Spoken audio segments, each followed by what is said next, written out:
Hello, everyone. Nate Smith here today with Charlie Greig from Metal Energy.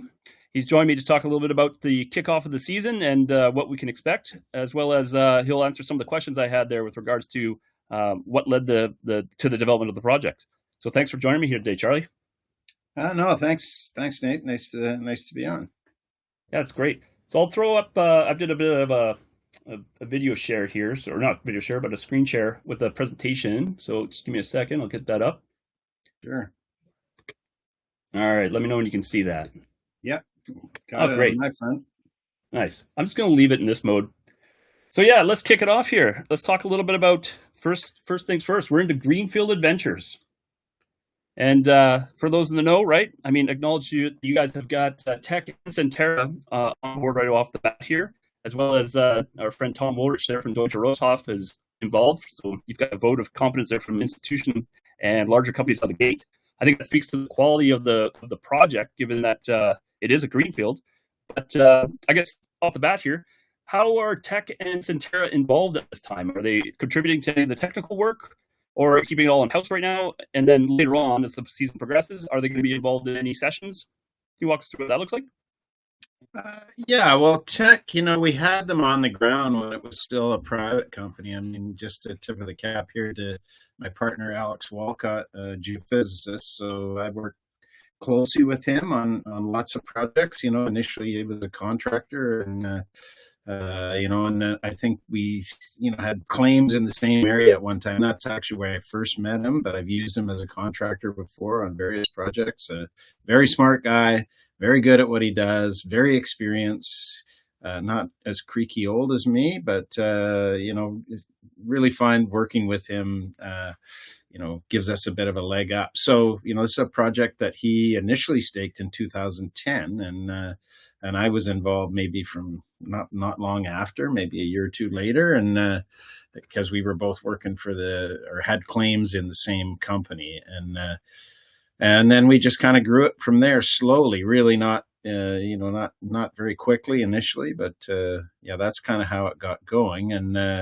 and we had this claim package, which was initially a bit bigger, and got shrunk down just because it's hard and expensive to hold claims on your own. And eventually it got surrounded by first Serengeti and then Northwest Copper. So that really Greenfields thing turned into a Greenfields thing for someone else. And they liked it, and they did more work on it than private individuals like Alex and I could afford to do. And they had some success and ultimately drilled it in, I think maybe 2019 initially, and 2020. And that was just kind of off the map. You see there on the right-hand side, just off to the southeast or lower right-hand corner, of that image. They actually drilled and hit porphyry copper gold mineralization. So kind of proof of theory. And what they hit on, had decent geochemistry and good geophysical signature, but it's not as elevated in either of those as this core property, which was sort of at the center of their land holdings and still is. So that spurred us to do even more work, and brought it to kind of the position it's in now, with a really nice multi-element soil geochemistry anomaly, parallel and coincident with good geophysical response that Alex and I have gradually worked up over the years. And so here we are. And why did Tech and Centera come in? Well, Tech visited the property before it ever went into Metal Energy, so they had some knowledge of it. I don't know if they were that excited at that point in time, but we worked it up since to make it look like a better and better target, I think. And so that was maybe easy for them to come in. And then the OR Group guys, they have a number of companies other than Metal Energy, but Metal Energy is one of them, and we've worked with them.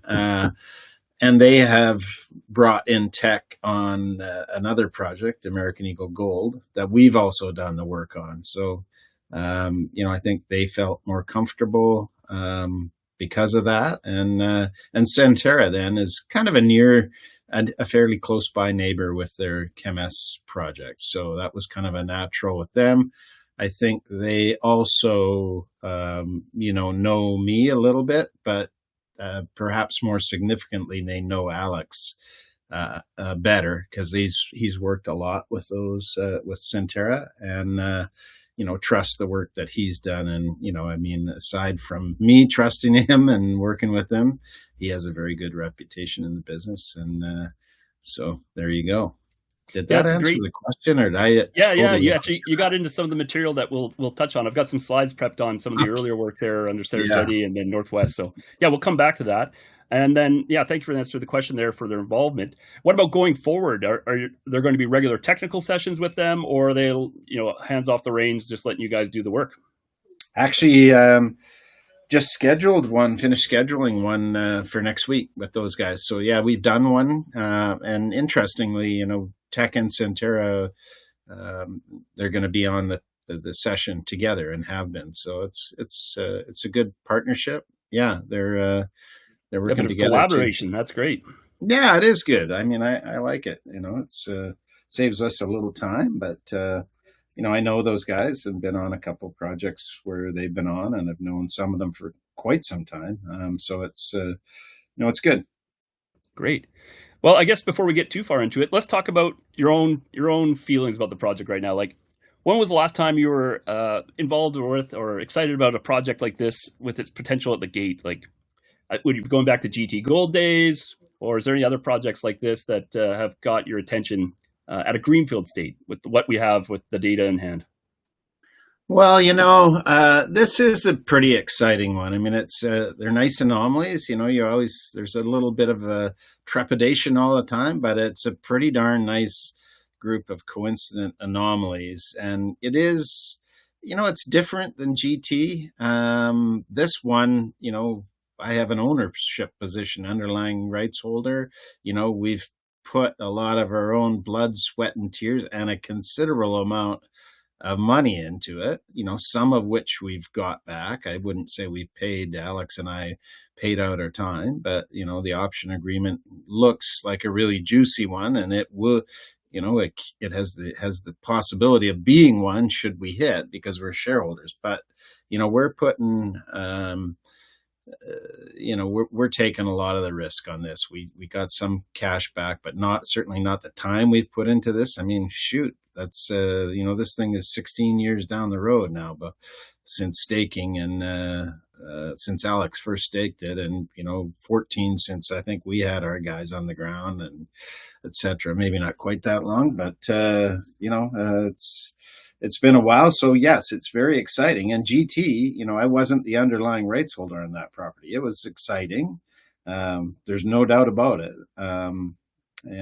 But maybe this one's even more exciting, more nerve wracking, even maybe.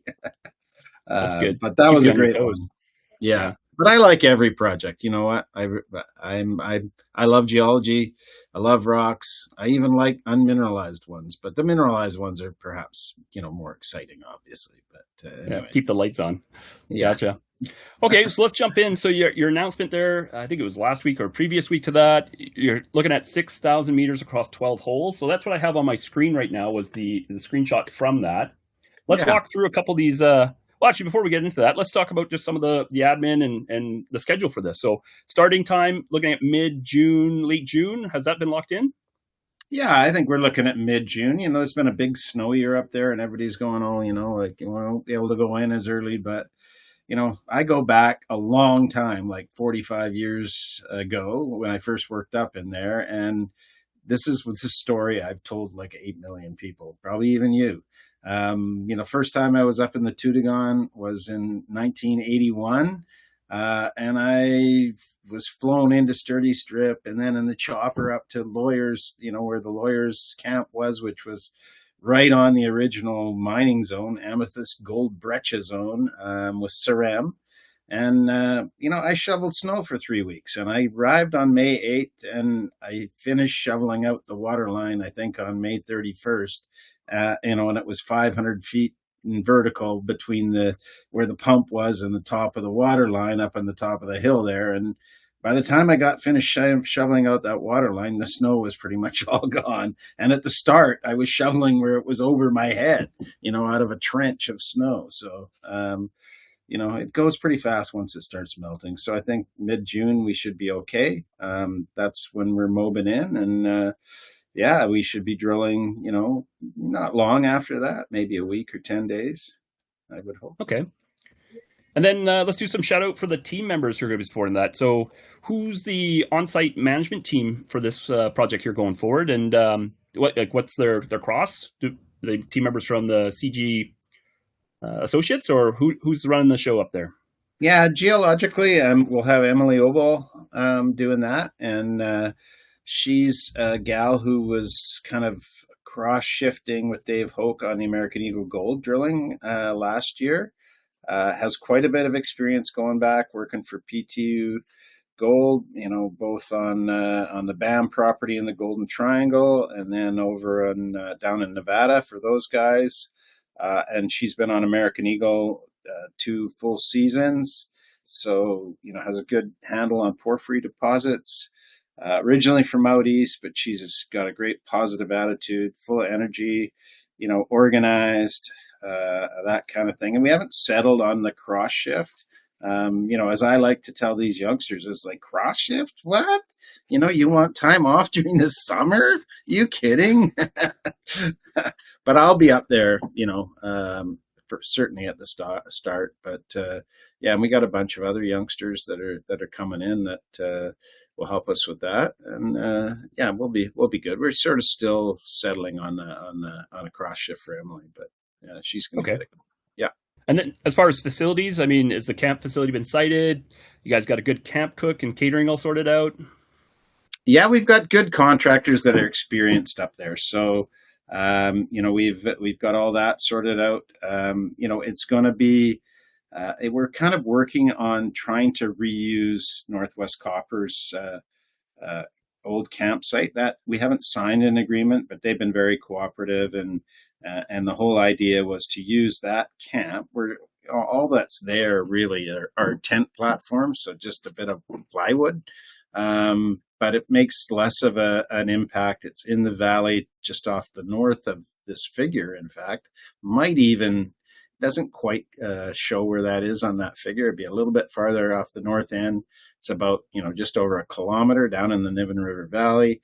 So I think, people like the idea that, hey, we'll use the same spot. We'll come to an agreement with them just to make sure they're covered, liability wise or whatever. And we're close to getting the agreement completed and signed. And I think we'll do that by sometime next week. And that's what we'll work out of. So, good proximity, keeping the environmental impact to a minimum. Just makes sense. You don't fly in tent platforms again. And we'll make sure that we leave that, in a really good state. That's great. Yeah, that's good feedback too on the mobilization timeline. And then for drill contractors, who signed up for this? And then how many rigs are committed? And do they have capacity there to ramp up if further necessary? Yeah, we've only got one committed, and that's that's with Devlin Luck out of Fort St. James. So he's a First Nations contractor. He's not new to the game, but kind of new drilling contractor called Carrier Drilling. But we've worked with Devlin and his family at not on a project, in Evergold, a different company, but the DEM project, and they did the drilling and they did a great job. So I got quite a few First Nations guys, First Nations owned, and they're gonna supply the drill, and then associate of Devlin is going to be drilling for Evergold farther north on the Golden Lion project for those guys, and that's a smaller project, and so if things look good on this one. Then and that drilling is completed, because it probably will finish quite a bit early, where we can move that rig down and continue on this one. We've got a handshake agreement with Evergold to do that. Yeah. Yeah. So if it warranted later in the season, once they're wrapped up, that makes sense. Yeah. Okay, and are they a full stop shop? Like, are they doing all the pad construction as well?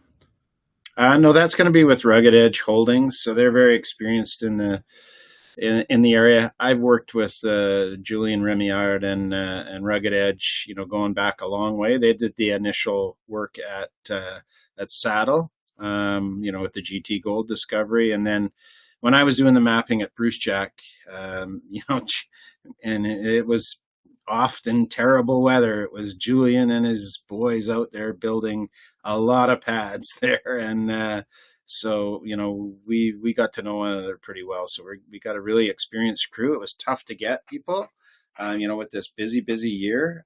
So kind of had to commit early on, and but committed with the people that were available, and who are doing a lot of work in that area.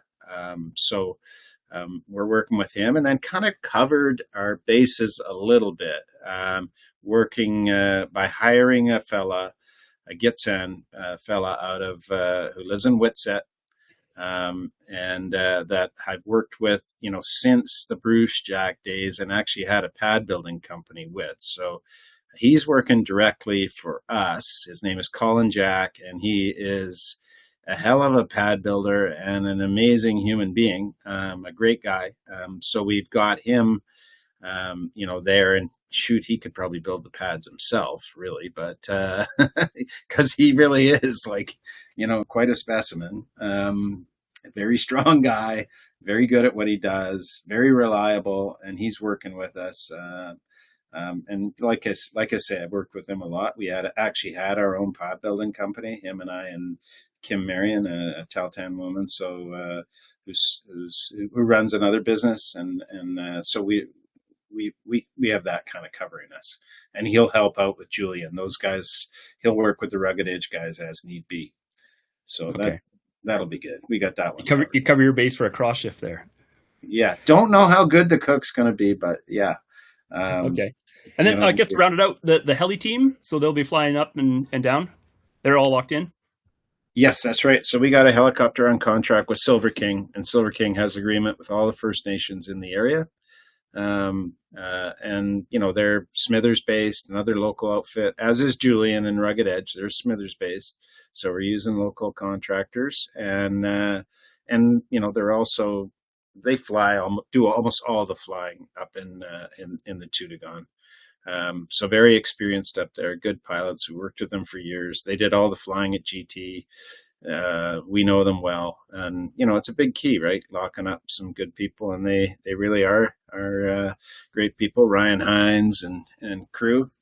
So we're looking forward to that. Great. Well, that's great rollout of all the team members involved. That's awesome. Mm-hmm. Okay, well, let's get into talking about the actual plan, right? So I'm counting callers right now here. I only see 9 of the 12 assigned. Is that assuming maybe some of the callers are multiple holes off of it, or are you saving a couple up your sleeve? Well, yeah, I mean, it's never been drilled. We anticipate we're going to go up toward the northern end there where, the anomaly is biggest and strongest, and, has a nice surface expression, but also a depth expression in the geophysics. But, I mean, it changes as you go from hole to hole. We may hit that first hole and then, do 3 holes off that one. Who knows? And that's kind of the way I look at it. So, Alex picked most of these, and of course we vetted them, but,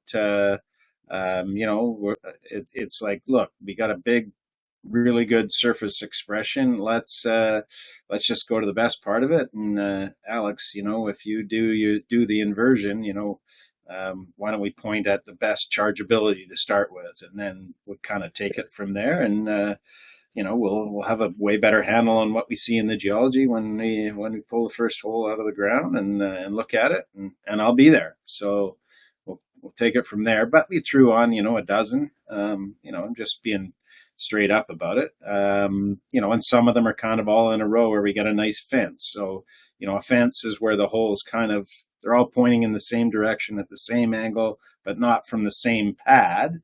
But if you have if you're drilling them of moderate angle, and crossing steep geological features, if you want to call them. You're going to go across them, and then this fence gives you a very good understanding of those steeply dipping features if you're going kind of semi-perpendicular to them. That understanding then drives your exploration you're trying to figure out what controls the mineralization. When you have that understanding, then you can better target the next ones. Okay. Yeah, there's the image there I pulled from the presentation there. I added That's in the cool. resistivity height just to highlight that. Yeah, it has that chargeability with the resistivity inlay. So coming back just to the holes, we'll talk about it a little bit more, but I was wondering, like, we have one here detailed in we'll call it the northwest of the center area. And just to confirm, you're looking at that center area to be the center of gravity to start, right? But this Yeah, one, that's a very interesting one, though. If you overlay the geology on it, there's kind of a dead zone, and that's gold geochemistry, I believe you got on there. yeah, yeah, But it looks this area dead. here. Mm-hmm. That's just younger rocks on top of the anomaly. So that anomaly could be much bigger and much more continuous. It's because the younger rocks were deposited much later than the Yeah, system was developed. So it's it's like a kind of, skiff. Yeah, yeah, it's just a skiff of Sustet group, which are Upper Cretaceous yeah. sedimentary rocks that sit on top of that anomaly. So yeah, And depending on results, right? You're drilling above it to the north and then to the east of it, right? There may be warranted for coming up and trying out into it, is what you're getting at. But yeah, as of this right drilling now, you're right in not the going to middle drill. of it might be the best spot, even though it looks dead from the soil geochemistry, right? Yeah, Yeah, it's very interesting. So I didn't recognize that at first, even though I walked on it. Wasn't that well exposed, but it looked like, okay, this is subcropping sedimentary rocks. And I took a detrital zircon sample from those sedimentary rocks, thinking, oh, this is cool. It'd be nice to know exactly how old the Dewar Formation, which is part of the older package that generally hosts the mineralization. It'd be interesting to know what the sedimentary rocks, roughly what the age of them were. And it came back really, really young. And it's like, oh, okay, this is something different. So anyway, surprises. I won't get into any more details because I'm probably confusing everybody with terms. yeah. But And if anybody's interested, I mean, you do cover it quite in depth in the previous technical web session you did as well too. oh But what no. jumped out at me from this image as well, it shows the in that skiff area some of the higher grade spots poking through. So yeah, Yeah, it'll be interesting to see what develops this year in that. The other area that I had some questions around, like the remaining collars make sense to me. You're just walking up and down the entirety of the anomaly that has yeah, the coincident series. yeah. Talk to me about this one out here on the east of center. What's going on there? Um, yeah, I'm trying to. Okay, yeah, I know where it is. It's on the ridge there. Well, there's a crazy high soil geochem sample that was taken by, what I would call a high grader. He once worked for us. He's a well-known guy, and he sampled right beside where, quite a while previously there was a very nice vein that was sampled that ran like 60 grams per ton, I think.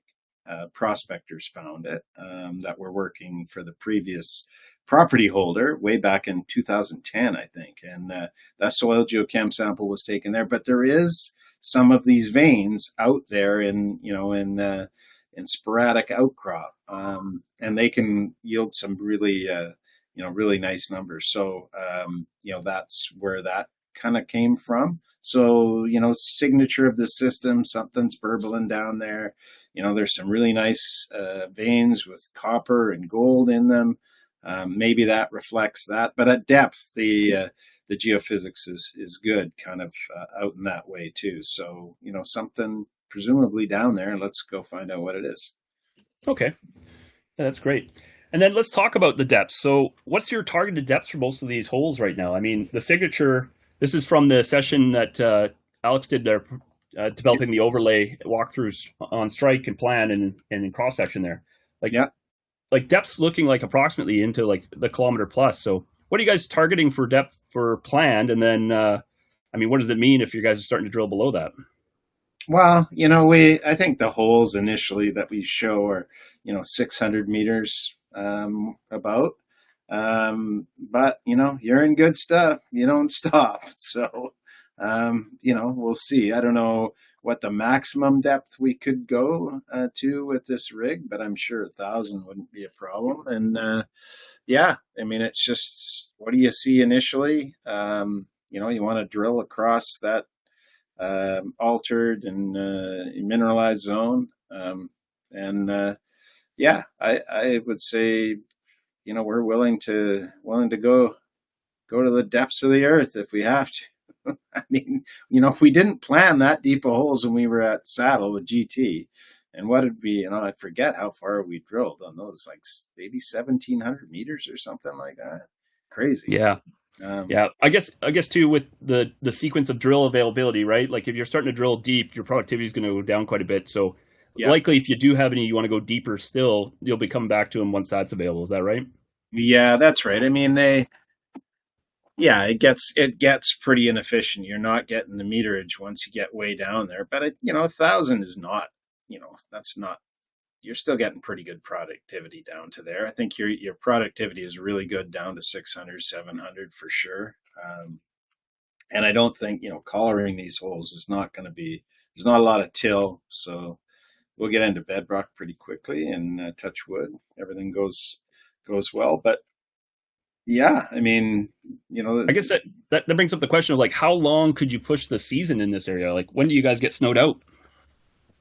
well, up there, at altitude, you got to be pretty careful of whiteouts and all that kind of thing. I mean, you can do it as long as you don't have any avalanche hazard. I mean, our camp is in a big valley. That wouldn't be a problem if we winterized the camp.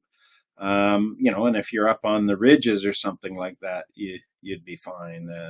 That way, you just got to watch, things like fog and that kind of thing, right? I mean, you could conceivably keep going. I mean, you look at Bruce Jack. I was up there. I don't know if it was 2011 or 12, and we had, I think we had the better part of a dozen rigs going, and it was, the dead of winter and lots more snow than you would get here. So it's doable, but you sort of have to be prepared going in. Yeah. Okay. All right. Well, let's shift gears here and talk a little bit about the rocks. I mean, initially here, I actually didn't realize you guys had put out some of the field images, but they're out there now and available for review. Yeah. Some of the things that jumped out at me with some of these sod sections. I mean, the K staining is showing potassium rich, which is a good fertility for gold indicator.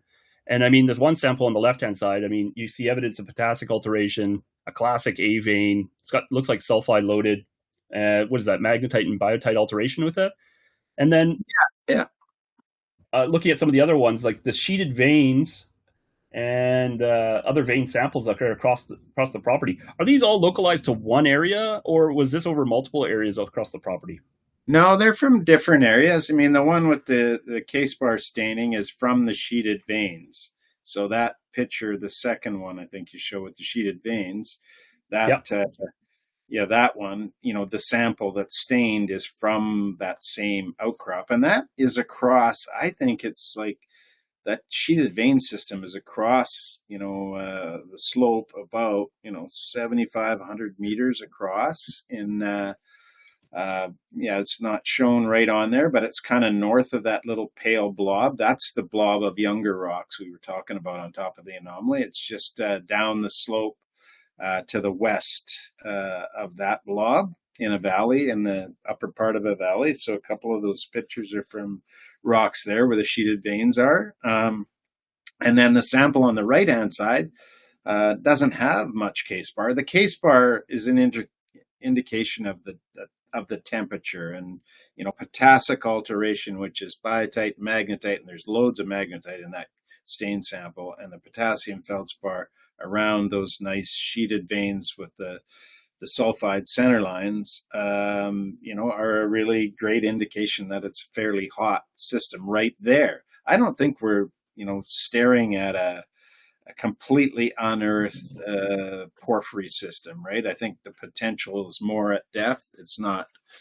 took some pretty experienced porphyry people up there, and I don't think they were necessarily all that impressed, but once you do all the soil geochemistry and you see that copper gold anomaly and you see the geophysics, it looks a hell of a lot different, right? And they just don't all look like a porphyry deposit when the thing has a huge open pit and a big tailings impoundment facility and trucks driving all over the place. They don't look like that when you're trying to find them, right? I mean, Saddle didn't look like that, but it's a pretty damn nice, ore body. So some of these other rocks, like these ones in this image, particularly the two, or just one of them's that one on the upper right is the sheeted veins again, and you can see in the distance there's still lots of sheeted veins out there. The one in the lower part was kind of what the rocks looked like when I first landed on the property, which is a ridge to the south. I call it the knob because it is kind of a knob shaped thing. It would be, just down around there. Holy smokes, this stuff. That's about where it is. And, I was on there and I'm like, holy smokes, there's, everywhere I look, there's just this green rock. I can't even tell what it is. They just call it a greenstone. You don't see that many greenstones. That term is more from rocks that you see out in Ontario or something, really, really old rocks. Archean and Proterozoic and stuff like that. Just these green volcanic rocks that have been around forever, altered and metamorphosed, and these things look like that, except for they're chock full of veins, and the veins don't look like they're loaded with sulfide. There's some really nice copper bearing veins around, but they look a little different than these small ones, thin veins. But there's this stockwork of crisscrossed of little veins, and they actually do have sulfide in them, mainly pyrite. They don't run like crazy, but the soil geochem's pretty good around them. And I just, I got this feeling you could even call it a vibe. That, hey, there's something going on down below my feet, and I like this. And there's a lot of that, and you see it in different places. And then elsewhere, like the picture with the geotool or rock hammer in it there in a creek that was taken by a guy named Aaron Albano, and nice kind of stockwork veining there, just exposed in the creek. But elsewhere, you don't have great exposure around that, and that's kind of a long trend in another area. So you put all that together, and with the geochem and the geophysics, and it's it's pretty exciting. Yeah, no, it's great. Yeah, images like these get me very excited whenever we're looking at porphyry projects, just given that when you start to see vein density and then sulfide load for them, it's usually a positive indicator for potential fertility, right? So these are awesome to see. Awesome to hear that over multiple sections of the actual property itself, along that coincident series of geochem, geophysics correlating to that geology. So that's great. Okay, well, let's talk. So we kind of jumped around temporally, right? So we talked about what Northwest Serengeti had done, and then what drove you guys to initially, and then what they did further, and then you guys coming back. I have a series of images here as well, pulled from one of them here from our friends there, Dustin Perry of Kingfisher. He provided the geochem sample there, and what it did on this one as well, he highlighted that there was that discovery hole over to the east, and I think you guys did a slide on that as well, showcasing it. Yeah. Which really, jumps out at you of where, this initially getting you interested. Subsequently, you came back and did all the work to find out that's like, oh, hey, there's that target there. That's the geochem there, really jumping out at you. But let's talk about potential relationships. So, like, as far as the two systems here, right? The indications to date, I think you had a comment in one of your videos earlier. I got it here. And if anybody wants to jump to it, you can find it on the OR group one. Right. So the IP chargeability response, there's a series of slides where I think Alex cut through, goes to show that the chargeability looks like it has and morphs at depth, and then looks like it actually extends over and onto the northwest side. Is that some of the geophysic work that is really jumping out at you there to say, like, look, we're seeing porphyry mineralization on the neighbor's side, and all indications look like it might be continuous? Is there any?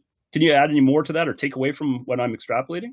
No, I think you're spot on. The image you got up there now, shows the IP chargeability at depth on both properties at a similar depth. So on the Northwest Copper side, where they hit, on most of the holes, and they were all, they weren't all really deep holes or anything like that. And they had one intercept that was very good, 80 meters of pretty good grade, copper gold mineralization.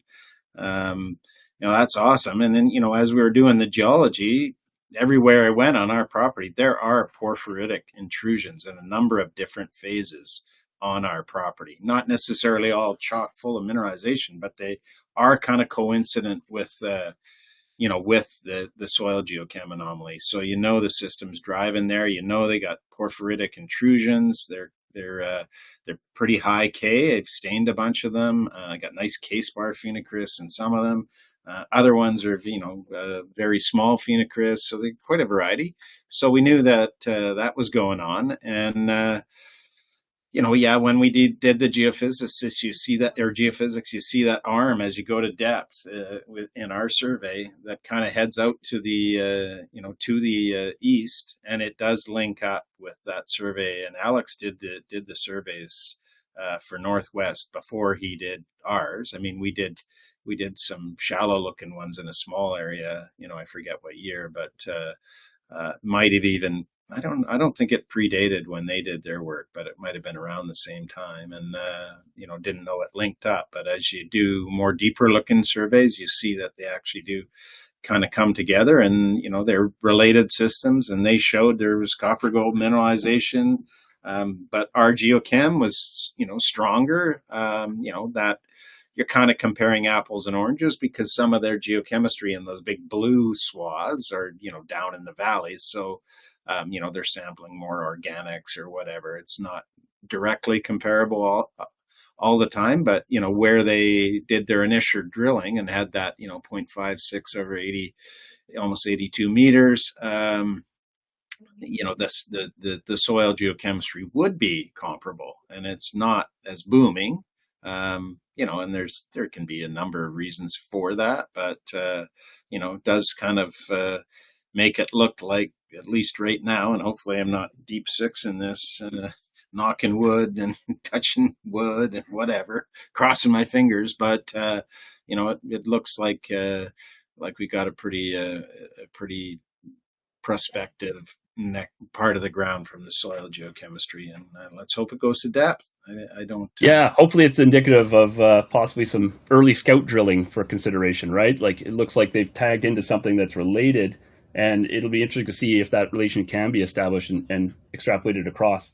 I actually did the deep dive into the ARIS, the BC Geo database there, and pulled those lines. I believe that Alex ran, and I attempted to model out the dip and azimuth of the drilling. So line 79, I'll just bring it to attention here. So that's where that, I believe it's hole 4, 5, 10. I actually have all the results here for it, but that's largely where those are located.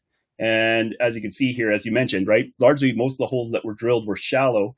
10 was a little bit deeper, and it was designed to cut across. And I have the results summary there, but that's the chargeability and the resistivity here shown that is shown to be continuous. And as you mentioned, I mean, the results for it are substantial, right? Like, so where they did hit in 4, and then 5, 7, and 10, there's anomalous gold and elevated copper across all of them.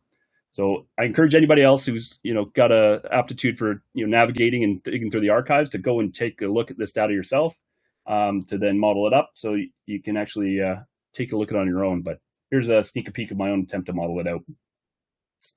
Yeah, and another thing that's kind of interesting, and I think I show it, can see it on that figure, is that one hole they did right off of the northwest corner of our claims, and it has some gold, in reasonably broad hits all the way down the hole. Nothing killer, but it's there's clearly indications all the way down. It's on the other end of the trend there. So pretty interesting. Yeah. And then, the other thing is there's rock samples kind of all the way along that trend where you can get nice numbers, right? And that was from the original work that was done in 2010 across our property. They had a group of prospectors, the Bjorkman sisters from Northwest Ontario, really great prospectors and really great people. And they were there, for a couple of days, maybe 3 days on the ground. A couple of the gals, on the property, and they're really good at finding veins and getting good numbers and stuff like that. So they have shown that we have some really nice grade on the property too. Wasn't really targeting broad channel samples or anything like that, but the numbers are in the rocks too. That's great, Charlie. Well, that pretty much rounds up what I was hoping to touch base with you on here today. I'll wish you guys greatest of luck here on the initial mobilization here, starting into late May, early June, and then, to a successful kickoff. We'll be definitely watching.